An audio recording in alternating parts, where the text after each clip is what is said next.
Hello friends, ମୁଁ ହେଉଛି ସିଲୁ। ମୁଁ +3 ଫାଇନାଲ୍ ଇୟର୍ରେ ପଢ଼ୁଛି। ଗାଁରେ ଆମର ପଡ଼ୋଶୀ ଘର ଯିଏକି ମୋର ମାଉସୀ ହେବେ, କିନ୍ତୁ ମୁଁ ତାଙ୍କୁ ସବୁବେଳେ ଭାଉଜ ବୋଲି ଡାକେ। ସେ ଦେଖିବାକୁ ଠିକ୍ ଠାକ୍। ତାଙ୍କର ବେଲ ଦେଖିଲେ ତାଙ୍କର ଗୁମ୍ଫାର ଆକାର କେମିତି ହୋଇଥିବ ମୁଁ ସବୁବେଳେ ଭାବିଦିଏ। ତାଙ୍କ ବାହାଘରକୁ 3 ବର୍ଷ ହୋଇଗଲାଣି। ମିତାଲି ଭାଉଜଙ୍କୁ 20 କି 21 ବର୍ଷ ହେବ। ତାଙ୍କର ବେଲ, ପଛ ମାଂସାଳିଆ ଅଙ୍ଗ ଆଉ ଗୁମ୍ଫା, ଏଇ 3ଟା ଜିନିଷ ପୁରା ପାଗଳ କରିଦେଉଥିଲା ମୋତେ। ଭାଉଜ ଟିକେ ହଟ୍ ଟାଇପ୍ର ସୁନ୍ଦର ପୁଅ ଦେଖିଲେ ଜଲ୍ଦି ସିଏ ମୋହିତ ହୋଇଯାଆନ୍ତି। ମୁଁ ବହୁତ ଥର ଭାଉଜ ଘର ଓଳେଇଲା ବେଳକୁ ତାଙ୍କର ବେଲ ଦେଖିଛି। ନଇଁକି ରହିଲେ ତାଙ୍କର ପଛ ଭାଗ ପୁରା 2 ଭାଗ ହୋଇଯାଏ। ମୁଁ ସବୁବେଳେ ତାଙ୍କ ସହ ମଜା ମଜା କଥା ହୁଏ। ସେ ତାଙ୍କ ପିଲାବେଳ ପ୍ରେମ କାହାଣୀ ମୋତେ କୁହନ୍ତି। ଏମିତି ବହୁତ ଦିନର ସମ୍ପର୍କ ରହିଛି ମୋର ଭାଉଜଙ୍କ ସହିତ। ବହୁତ ଥର ମୋ ଫୋନ୍ ସେ ନେଇକି ସବୁ ଫଟୋ ଦେଖନ୍ତି। ଏ କିଏ, ସେ କିଏ, ଏସବୁ ପଚାରନ୍ତି। ସେ ମୋ ପାଖରେ ଠିଆ ହୋଇଥିବା ସମୟରେ ଜାଣି ଜାଣି ତାଙ୍କର ବେଲକୁ ମୋ ଦେହରେ ଘଷିଲା ପ୍ରକାର କରନ୍ତି। ମୁଁ ଜାଣିପାରୁଥିଲି ଭାଉଜଙ୍କର ଟିକେ ହେବାର ଇଚ୍ଛା ଅଛି, କିନ୍ତୁ ସେ କିଛି କହିପାରୁନାହାନ୍ତି। ଭାଉଜ ସବୁବେଳେ ଛାତ ଉପରକୁ ଆସନ୍ତି। ମୁଁ ବି ଜାଣି ଜାଣି ଛାତ ଉପରେ ରହିଥାଏ। ଭାଉଜଙ୍କର ବେଲ ସାଇଜ୍ ଲୁଗା ଉପରୁ ଦେଖି ମୋର ପୁରା ଟିଙ୍ଗେଇ ହୋଇଯାଏ। ମୁଁ ବହୁତ ଥର ଜାଣି ଜାଣି ତାଙ୍କର ବେଲକୁ ଆଙ୍ଗୁଠିରେ ଏମିତି ଦବେଇ ଦିଏ, କିନ୍ତୁ ଭାଉଜ ନ ଜାଣିଲା ଭଳି ସାଇଡ଼୍ ହୋଇଯାଆନ୍ତି। ତାଙ୍କର ଏହିସବୁ ଉପରେ ଇଚ୍ଛା ଥାଏ, ତେଣୁ ସେ କିଛି କୁହନ୍ତି ନାହିଁ। ତାପରେ ଆସନ୍ତୁ ଜାଣିବା ସମ୍ପୂର୍ଣ୍ଣ କାହାଣୀ ବିଷୟରେ। ବହୁତ ଦିନରୁ ଭାଉଜଙ୍କୁ ମୁଁ ଭିଡ଼ି ଧରିକି ବେଲକୁ ଭଲସେ ଦଳାଦଳି କିମ୍ବା ଗୁମ୍ଫା ଭିତରେ ଆଙ୍ଗୁଠି ମାରିବାକୁ ମୁଁ ଯୋଜନା କରି ଚାଲିଥିଲି। ଗୋଟିଏ ଦିନ ସନ୍ଧ୍ୟାବେଳେ ଛାତରେ କେହି ନଥିବା ସମୟରେ ମୋତେ ସୁଯୋଗ ମିଳିଲା। ଭାଉଜ ସେଦିନ ଜାଣି ଜାଣି ଛାତ ଉପରକୁ ଆସିଲେ। ଛାତର ବଡ଼ ରୂପରେ ଆମେ ବସିକି ମୋବାଇଲ୍ ଦେଖାଦେଖି ହେଉଥିଲୁ। ସେ ମୋ ମୋବାଇଲରେ ୟୁଟ୍ୟୁବ୍ ଦେଖୁଥିଲେ। କେହି ବି ଛାତକୁ ଆସୁନଥିଲେ ସେହି ସମୟରେ। ମୋତେ ଟିକେ ସୁଯୋଗ ମିଳିଗଲା। କେତେ ମିନିଟ୍ ଅପେକ୍ଷା କରିଲି। ଭାଉଜ ମୋବାଇଲ୍ ଦେଖିବା ସମୟରେ ତାଙ୍କର ବେଲକୁ ମୁଁ ଜାଣି ଜାଣି ହାଲକାରେ ଦବେଇକି ହାତ ବାହାର କରିଦିଏ। ତାପରେ ନ ଜାଣିଲା ଭଳି ଠିଆ ହୋଇଯାଏ। ସେ ଖାଲି ମୋବାଇଲ୍ ଦେଖୁଥାନ୍ତି, କିନ୍ତୁ ତାଙ୍କ ମନ ପେଲାପେଲି ଉପରେ ଅଛି।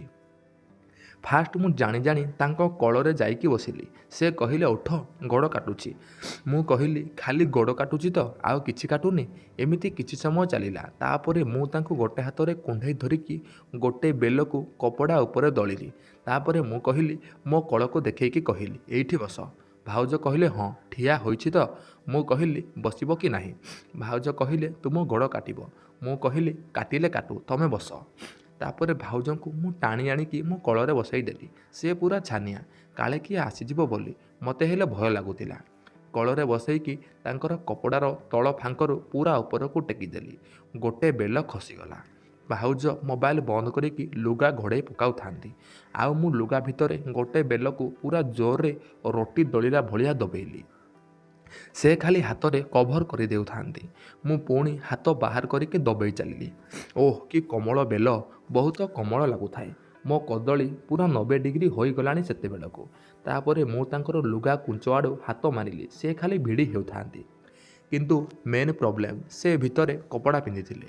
ମୁଁ ଗୋଟେ ହାତରେ ତାଙ୍କୁ ଚାପିକି ଧରିକି ଆଉ ଗୋଟେ ହାତରେ ତାଙ୍କର ଗୁମ୍ଫାରେ ଆଙ୍ଗୁଠିରେ ଗେଞ୍ଜିବାକୁ ଚେଷ୍ଟା କରୁଥାଏ, କିନ୍ତୁ ଠିକ୍ ସେ ସୁବିଧା ହେଉନଥାଏ। ତଥାପି ତାଙ୍କ ଗୋଡ଼କୁ ଚାପି ଧରି ତାଙ୍କ ଗୁମ୍ଫାରେ ଆଙ୍ଗୁଠି ପୂରାଇବାକୁ ଲାଗିଲି।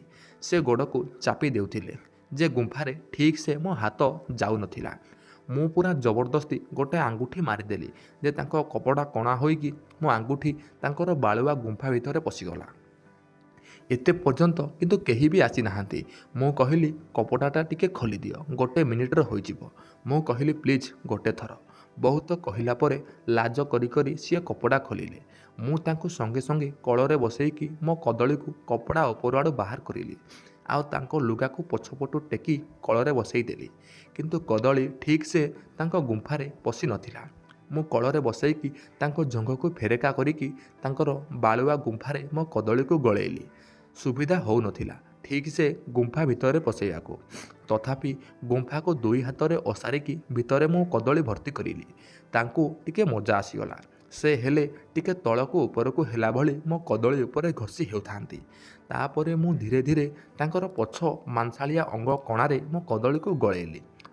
ଭାଉଜ କହିଲେ ନାଇଁ କାଟୁଛି, କାଟୁଛି କହି ସିଏ ଉଠି ପଡ଼ୁଥାନ୍ତି। ମୁଁ କହିଲି କିଛି କରିବିନି, ବାସ୍ ଖାଲି କହିବା ପରେ କେତେଥର ବୁଝେଇକି ସେ ବସିଲେ। ମୁଁ ତାପରେ ତାଙ୍କର ପଛ ପିଛା ଭିତରେ ମୋର ପୂରେଇକି ସେମିତି କଦଳୀକୁ ରଖିଲି। ଆଉ ଗୋଟେ ହାତରେ ତାଙ୍କର ଗୁମ୍ଫାକୁ ଆଙ୍ଗୁଠିରେ ସାଉଁଳେଇଲି। ମସ୍ତ ଫିଲ୍ ଦେଉଥାନ୍ତି ଭାଉଜ। ତାପରେ ଅନ୍ୟ ହାତରେ ତାଙ୍କର ଗୋଟେ ବେଲକୁ କପଡ଼ା ସାଇଡ଼ରୁ ବାହାର କରିକି ତାଙ୍କୁ ଚଷିଲି। କିଛି ସମୟରେ ମୋର ରସ ବାହାରି ପଡ଼ିଲା। ଭାଉଜ ହଠାତ୍ ଜାଣିଦେଲେ, ଆଉ ଉଠି ପଡ଼ିଲେ। ଆଉ ସେ ତାଙ୍କ ତଳବାଲା କପଡ଼ାରେ ତାଙ୍କର ଗୁମ୍ଫା ଆଉ ପଛ ପିଚାକୁ ପୋଛିଲେ। ତାପରେ ସେଦିନଠୁ ଆଜି ଯାଏ ହ୍ୱାଟ୍ସଆପ୍ରେ ଆମେ ଚାଟ୍ କରୁଛୁ। ଭାଉଜ ତାଙ୍କର ବେଲ ଆଉ ଗୁମ୍ଫାର ଫଟୋ ମୋତେ ସେଣ୍ଡ କରୁଛନ୍ତି। ଆଉ ଥରେ କେବେ ଗୋଟେ ଶୋଇବା ଘରେ ମୁଁ କାହାଣୀ ଶୋଇବା ଘରେ ଆଉ ଥରେ ତାଙ୍କୁ କେମିତି ପେଲିଲି ସେଇ ବିଷୟରେ ଆପଣମାନଙ୍କୁ ଆଉ କେବେ କହିବି। ଆଜି ପାଇଁ ଏତିକି, ରହୁଛି। ଦେଖା ହେବା ଆଉ ଏକ ନୂଆ ଭିଡ଼ିଓର ଏକ ନୂଆ ଗରମା ଗରମ କାହାଣୀରେ। ଧନ୍ୟବାଦ।